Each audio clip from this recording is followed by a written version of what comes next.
কৃষক বন্ধু 1,20,00,000 লোককে 27,016 কোটি টাকা আমরা দিয়েছি এখনো পর্যন্ত। Death benefit 1,60,000। বাংলা শস্য বিমা বিনা পয়সায়, জলে ভেসে যাক, পোকায় কামড়ে দিক, নষ্ট হয়ে যাক ফসল, আগুনে পুড়ে যাক, টোটালটাই ইন্স্যুরেন্স খরচা রাজ্য সরকার বহন করে। আগে এটা ছিল না, আগে কৃষকদের বহন করতে হতো। এটা একমাত্র পশ্চিমবাংলায় আছে। তাছাড়াও এখানে মনে রাখবেন, যারা ডিম নিয়ে বড় বড় কথা বলছেন, আমরা 12টা রাজ্যে ডিম সাপ্লাই করি এখন।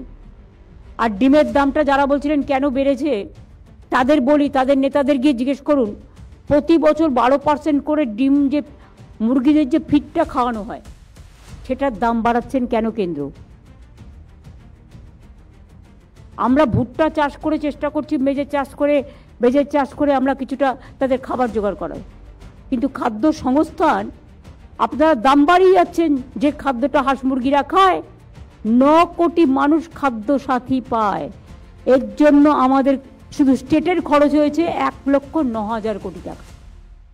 দুয়ারে রেশন 7,41,00,000 মানুষ পায়, এর জন্যও খরচ হয়েছে 1,717 কোটি টাকা।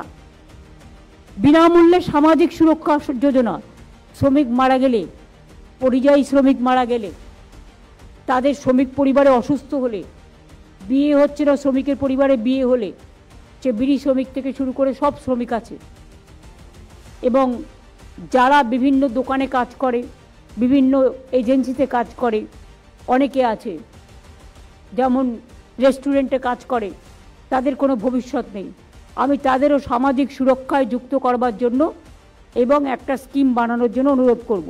বিনামূল্যে সামাজিক সুরক্ষা যোজনায় ইতিমধ্যে 1,84,00,000 মানুষ পেয়েছেন এবং 2,880 কোটি টাকা ইমিডিয়েট খরচও হয়ে গেছে, তার থেকে বেশি হবে।